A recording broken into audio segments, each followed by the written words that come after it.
Welcome to our first lesson on the order of operations, and sometimes it's referred to as PEMDAS.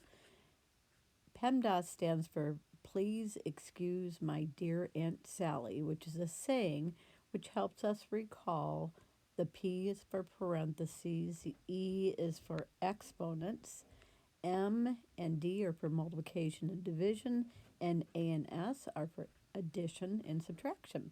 So operations in math are what we do, what we perform um, with numbers. And the usual four, multiplying, dividing, adding, subtracting, you're probably familiar with. Exponents might be something new, and we're going to go over that in further detail. When simplifying numeric expressions, and the word numeric means all numbers, we use the order of operations to guide us through each step.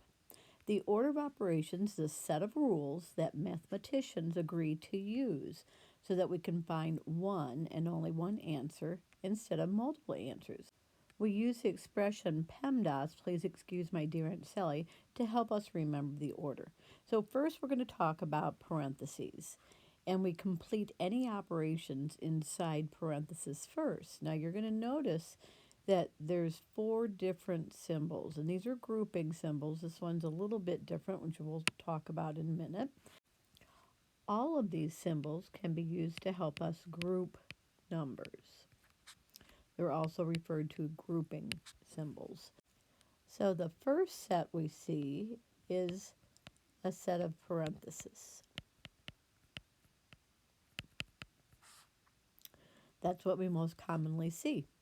The next grouping symbol is a set of brackets, and we sometimes can use parentheses inside the brackets. The third set is called a set of braces, and then the last set, which is a little bit different, is called the absolute value bars, which also can group numbers, but there's a following step when we get to that, because the absolute value bars actually have meaning. So let's go for a minute, or talk about the parentheses for a minute. If there's an operation of two or more numbers and there's like adding, subtracting, multiplying, dividing, we're going to use this first. But sometimes, as you've seen, sometimes parentheses are used to multiply numbers. So that doesn't mean we do 6 first, it's just the number 6. And sometimes parentheses are used to say that this number is negative. And sometimes we tie that negative number, that negative sign, to the number by grouping it or putting the grouping symbols of parentheses around it. So let's talk briefly about absolute value, which we won't be using during this lesson. But the absolute value bars, if I had, for instance, -4 inside these bars, if it's just one number, I need to release these bars by saying the absolute value of -4 is 4, because absolute value means how far is a number from 0, and distance is always positive. However, if they put several numbers, for instance, if they put -5 plus 4 inside this grouping symbol, well, first I would have to evaluate -5 plus 4, which will give us -1, and put the grouping symbols, or these absolute value bars rather, back on. And then I'd have to ask myself, what is the distance that -1 is away from 0? That's finding the absolute value, and it is 1. I can release the symbols or get rid of the symbols once I've found the answer. So you can pause for a moment and complete your notes. We're going to go on now to exponents. The next thing we complete when we're working with numeric expressions is we look for any exponents, and we evaluate each number written with an exponent. So when we say the word evaluate, we're referring to find the value of. Our first expression is read as 6 raised to the 5th power.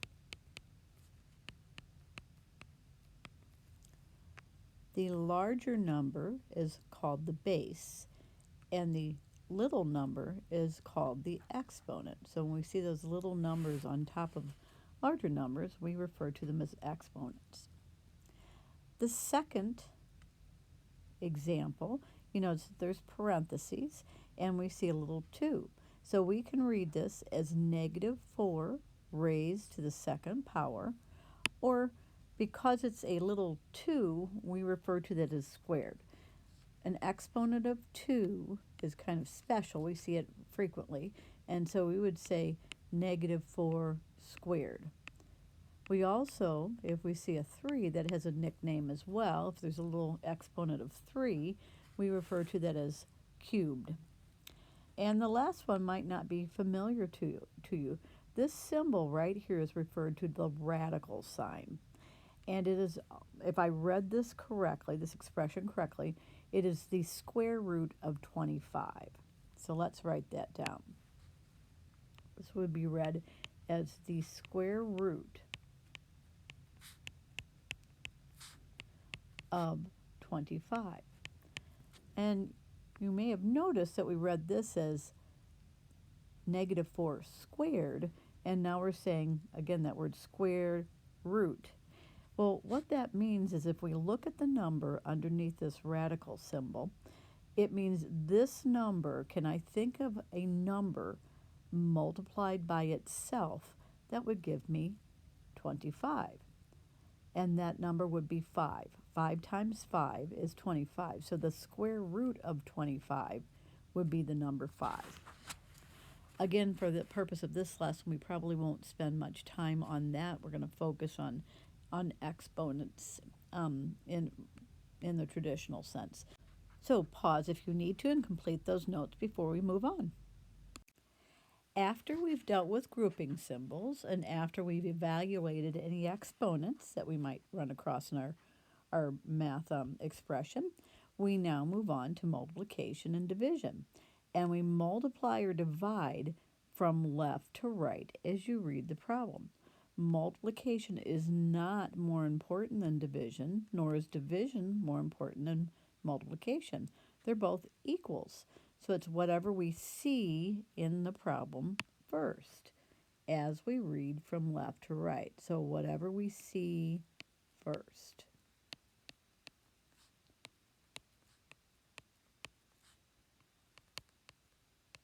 Meaning, do I see multiplication first or do I see division first? So let's give an example of that. We might have 3 times 4 divided by 2. So in this case, as we're reading the problem from left to right, like we do text, we would see 3 times 4. So we would work with this first. We would find 3 times 4, which is 12, and then we drop down what we didn't use, and then we would divide. So in this particular problem, we divided first. We may have a problem in this order. We might have 20 divided by -4 times 3. And again, I want you to notice we have parentheses, but that doesn't mean to do that first. It's just enclosing the negative with 4. So in this particular expression, because we see division first, we would do this first. 20 divided by -4 would be -5. And then we drop down what we did not use, which is times 3. And then we would work with these two numbers, and we would get -15. Just a quick note, I just want to remind you, we could see multiplication written several ways. One would be 3 times 4, parentheses, that's the way we prefer. We could also see 3 times 4. We tend to try to avoid that because of variables now with our math. Or we could see 3 and the multiplication dot 4. When we divide, we could see 20 divided by -4, or we could see 20 divided by -4. Again, we prefer the fraction bar as we move towards high school, but you still will see the regular division symbol, the familiar symbol. If you need to take any notes, please pause this, and then we're going to continue. Our final set of operations are adding and subtracting. And we add or subtract from left to right as you read the problem, very similar to what we do with multiplication and division. Adding is not more important than subtracting, nor is subtracting more important than adding. We do it in the order that we see it as we read through the problem. For instance, if we had 3 minus 4 plus 5, we would do 3 minus 4 first. It's what we see first. And 3 minus 4 would give us -1. We'd then drop down what we did not use, which is plus 5. And now we're ready to finish the problem because there's only one operation left. -1 plus 5 would give us 4.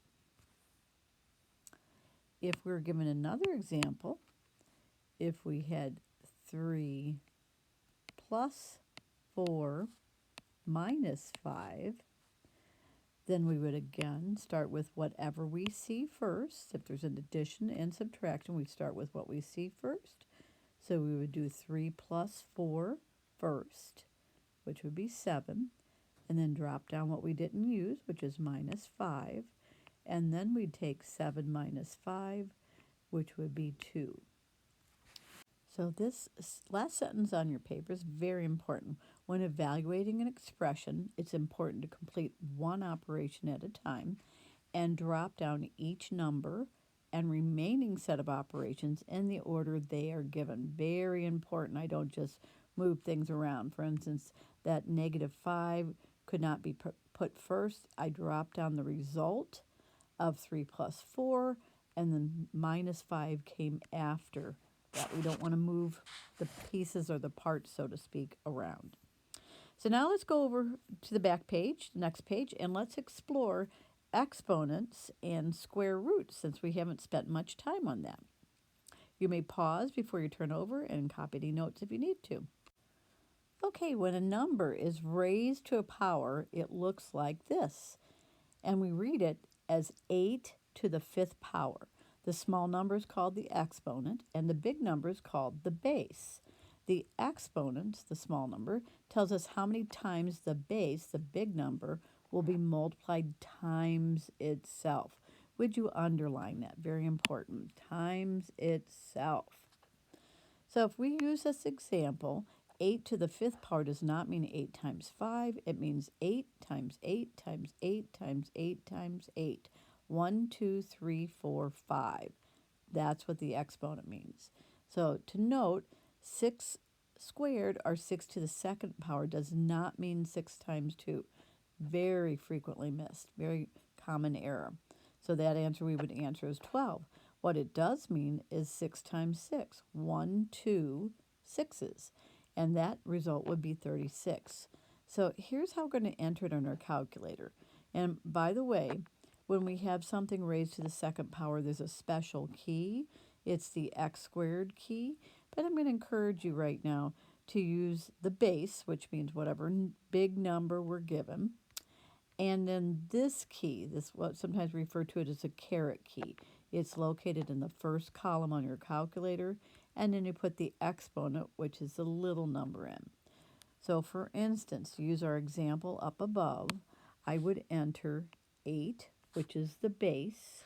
I'd then put the caret key, and I'd enter 2, which is the exponent. So would you please try that on the 3 examples, and then after you're done, we will go over the results. So you should have had 121. This should have been 625, and this answer should have been 8. Let's move along. If the base number, the big number, B for base, B for big, is negative, the parenthesis must be included when entering it in the calculator in order to attach the negative sign to the number. So here's what you should enter. And I know this looks daunting, but we're going to do this together in a moment. Parenthesis, the negative symbol, it's at the bottom of your calculator, not the minus, but the negative symbol. The big number, the base, and then we close the parentheses. Then we use the caret key, and we raise it to the exponent. So I'm going to write those underneath, and we're going to do this together. You're going to start by putting the parentheses there. So your parentheses, then you need your negative symbol. Then you're going to put the base, which is 7. You're going to close the parentheses. Then you're going to use this caret key to raise it to the exponent of 2. So that's what should be in your calculator. If you look at the top of your calculator, it should look very similar to this. Press enter and then continue for the next few examples. We will go over this when you're finished. All right, this should have been a positive 49. This should have been a positive 81. And this answer should be negative 1,728. Finally, let's finish this guide by talking about square roots. We need to discuss square roots because I don't know how much experience you've had with this. When given a number inside the radical sign, and this symbol is referred to as the radical sign, you ask yourself what number times itself would create the number inside the radical sign. And that number is called the square root and is the answer. So I usually start by asking myself that question. Now some numbers inside are easier than others to try to use our logic to find that. So luckily, there are calculator keys that are going to help us. So when we do this, we're going to press second, then we're going to press the x squared symbol. And above the x squared symbol is this little radical sign. And it's going to show up on your calculator is just almost like a check mark, and then the rest of the number will follow. For instance, when you enter this, when you put second x squared and then 9 for the first example, it will look like this on your calculator. I believe they put a little set of parentheses there as well.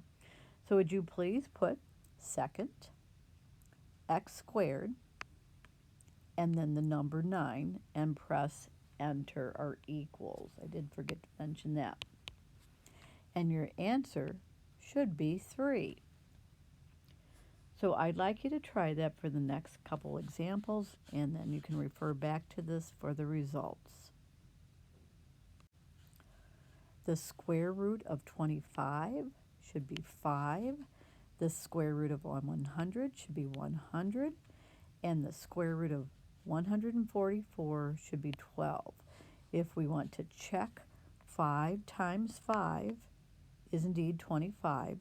10 times 10 is 100. Remember, it's the number times itself. And 12 times 12 is 144. So please keep this reference guide out. We'll be referring to it as we work our way through now the order of operations with expressions.